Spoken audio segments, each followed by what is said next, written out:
कि आज की जो गिरावट है वो भारतीय बाज़ारों में घरेलू कारणों से नहीं है, वो केवल इंटरनेशनल कारणों से है। ग्लोबली बाज़ारों के मूड माहौल फिर से बिगड़ते हुए इसलिए दिखाई दिए क्योंकि यूक्रेन ने पहला ATACMS मिसाइल हमला किया है। मतलब ब्लूमबर्ग के हवाले से ये खबर आती हुई दिखाई दे रही है। कुल मिला के देखें तो वहाँ के संकेत अब हालात बिगड़ते हुए दिखाई दे रहे हैं और उसी की वजह से भारतीय बाज़ारों का ये मूड माहौल देखने को मिला है। सेंसेक्स में ऊपरी स्तरों से करीब 900 पॉइंट की गिरावट, बैंक निफ्टी में भी ऊपरी स्तरों से करीब 400 से 500 पॉइंट की गिरावट और निफ्टी भी 300 पॉइंट की गिरावट करता हुआ ऊपरी स्तरों से नजर आया है।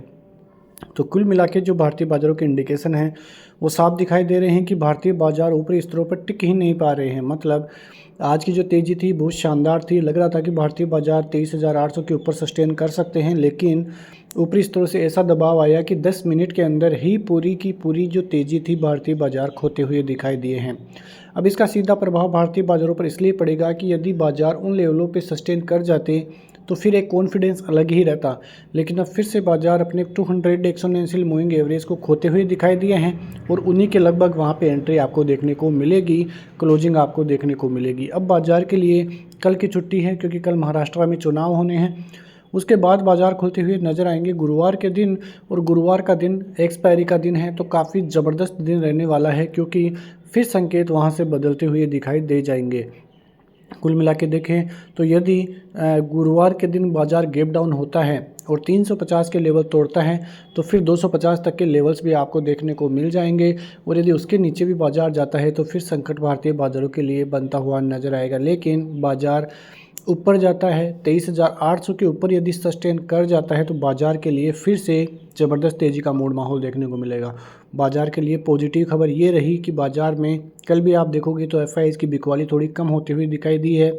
इस महीने का सबसे छोटा आंकड़ा आप मानो तो वो महीना इस महीने का सबसे छोटा आंकड़ा FIs का कल का दिन ही आपको देखने को मिलेगा, और आज का दिन भी अब देखना होगा कि FIs की बिकवाली किस प्रकार से रहती है। उसके बाद ही संकेत मिलते हुए दिखाई देंगे कि बाज़ार में किस प्रकार के इंडिकेशन सब मिलते हुए दिखाई देंगे। लेकिन बैंक निफ्टी की बात करें तो बैंक निफ्टी की तरफ से लग रहा था कि बाजार जो है 51,000 का रेजिस्टेंस भी फेस कर जाएगा, लेकिन जब तक बैंक निफ्टी 51,000 के ऊपर नहीं टिकेगा तब तक कोई बड़ी रैली नहीं है, क्योंकि 51,000 का एक ज़बरदस्त रेजिस्टेंस जोन आपको यहाँ पे देखने को मिलेगा। उसी हिसाब से आप देखोगे तो सपोर्ट जोन की बात करें तो 50,000, 180, 50,000 ये अच्छा खासा सपोर्ट जोन है बैंक निफ्टी के लिए, क्योंकि ये अक्टूबर का लो है और अक्टूबर का लो यदि टूटता है तो फिर दिक्कतें बैंक निफ्टी के लिए भी काफ़ी ज़बरदस्त बढ़ेगी। वैसे देखें HDFC बैंक काफ़ी ज़बरदस्त कामकाज करता हुआ आज नज़र आया और HDFC बैंक की बदौलत ही निफ्टी में काफ़ी ज़बरदस्त तेज़ी का मूड माहौल भी दिखता हुआ नजर आया। यहाँ पे आप बड़ी खबर को देखोगे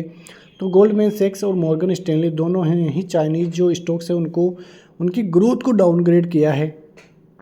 आप यहाँ पे खबर को पढ़ोगे तो गोल्डमैन सैक्स and Morgan Stanley downgrade their forecast for Hong Kong and Chinese stocks citing economic concerns and political जो है potential political impact while bullish on mainland China.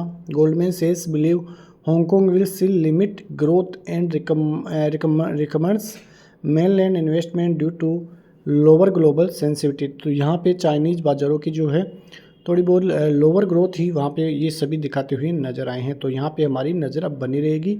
फिलहाल भारतीय बाज़ारों से FIs का जो खतरा है धीरे धीरे टलता हुआ नज़र आने वाला है, लेकिन जो ग्लोबली संकेत है उनके नेगेटिव की वजह से ये सभी चीज़ें देखने को मिल रही है। तो अब देखना होगा कि किस प्रकार से बाज़ार के हालात रहते हैं।